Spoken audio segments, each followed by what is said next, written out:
From retro to next gen, we've got it all. I'm George, a Gen X grown-up, and this is Bit by Bit. And today's first bit, as reported by Retro Dodo, it turns out there is a brand new hack for Donkey Kong that allows you to have two-player co-op side-by-side gameplay called DK Bros. Look at this. You get Jumpman 1, Jumpman 2, or Mario Luigi, Red Man, Green Man, whatever you want to call them, doesn't seem to matter. But you get to play both at the same time with a friend of yours side-by-side playing on your couch.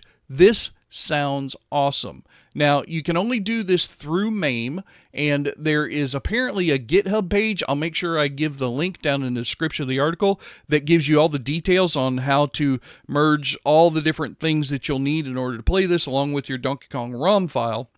But I found it really interesting. Apparently, all the mechanics are the same. Every player gets your own hammers. They can be used independently.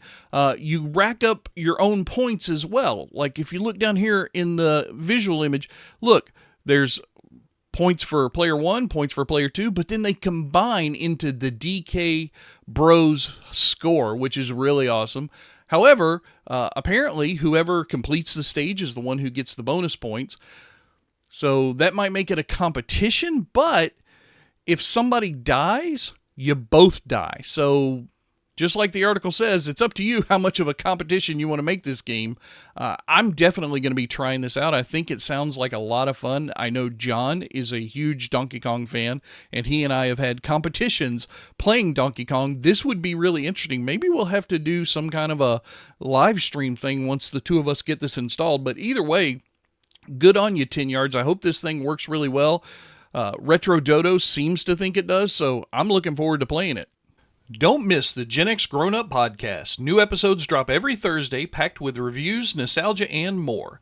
Listen at genxgrownup.com/pod or on your favorite podcast platform. Our next bit up, as reported by the Visual Capitalist, concerns game consoles and their launch prices adjusted for inflation from 1975 to 2024. So this group, Visual Capitalist, they make these cool visualizations, as you might expect, and they're centered around money, hence the capitalist.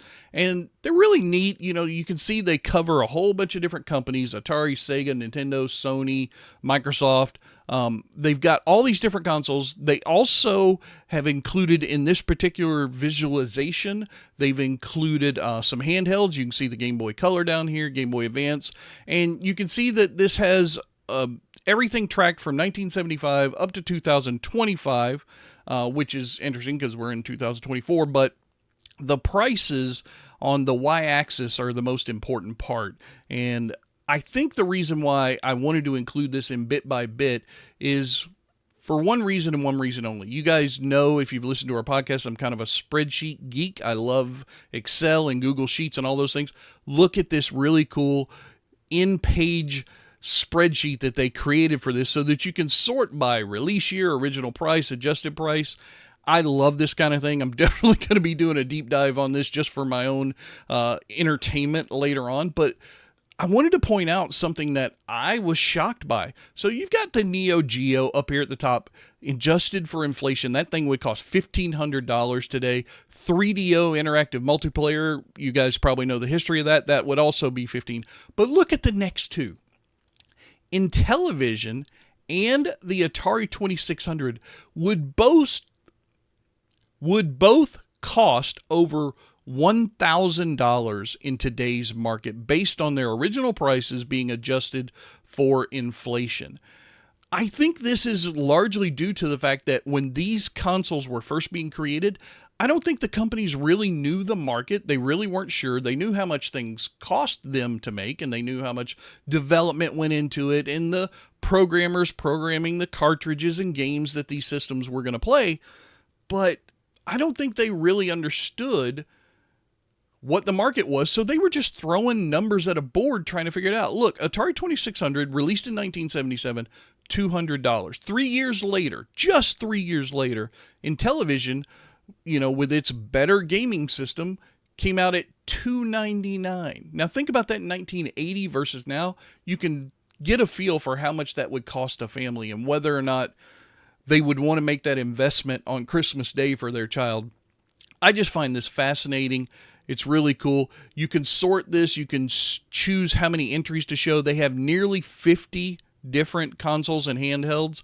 And, you know, I don't know if this is surprising to you or not, but I was kind of surprised by it. The Game Boy and Game Boy Advance and Color, they're at the bottom as far as it comes to inflation, which to me means that they are likely the best value for when you bought them in 1989 or 2001 or 98 versus how well they've retained that value over time. In other words, they were priced really, really cheaply, and I know a lot of people who really enjoy the Game Boy Advance and the Color, the Game Boy itself. I mean, they go into some more details here, just giving out, you know, like the stuff about the 3DO, the Neo Geo, of course, which was, you know, an arcade system at home console kind of thing.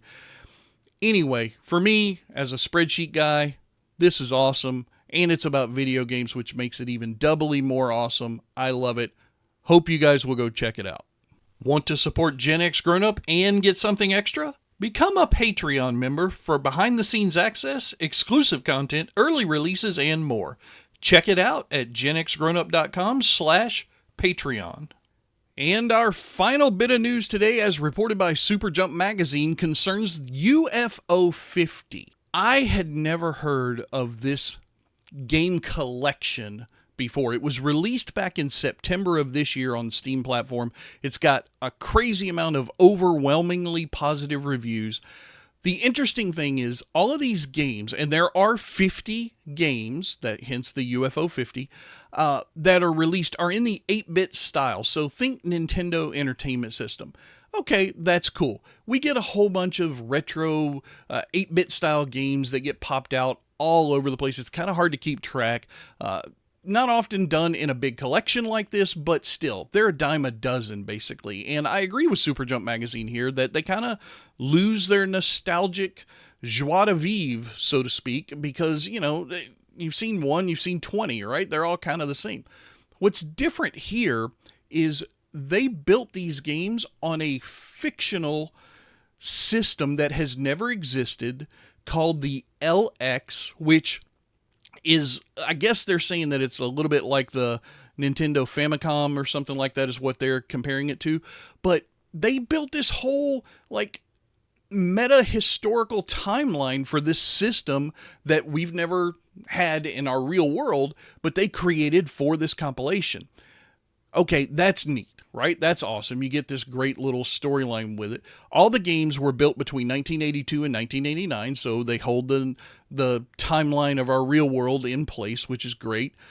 But one of the things that I love that Super Jump Magazine points out is that the early games in the development cycle, so for instance, one that was developed in 1982 for the LX platform, doesn't look as good or play as well as a game that was released in its 1989 timeline. To me, that's brilliant to take and consider that. I'm sure this took a long time to develop. I mean, there's a whole bunch of stuff in here that you can read when you go take a look at this article from the link down in the description, but I mean, you can just see some of these graphics that are on the screen. These are from the games. Sure, some of them look a little familiar to you, and that's because they're 8-bit games, right? I mean, it's great. I mean, they've got some stuff here that are in a Wild West theme. They've got some stuff. I mean, look at this. Like, here's like some kind of platformer. I'm not platformer, RPG kind of game. They've got a lot of cool titles. Currently, right now on Steam, this thing is $25. That's not a horrible price. That's 50 cents a game when you break it down, 50 games that you're getting for this. But you're also getting that feel of that LX system and the whole timeline and story behind it. I think I'm going to be buying this. I haven't bought anything in a long time because I've been playing a lot of the free games that you get through Amazon Prime and those kinds of things. But UFO 50 really feels like something that I want to give a shout out to and give a try to. So I hope you will as well. That's going to do it for the news making headlines in the gaming world right now. I am George, and if you want to see more, hit that subscribe button, and I'll keep on bringing you the news bit by bit.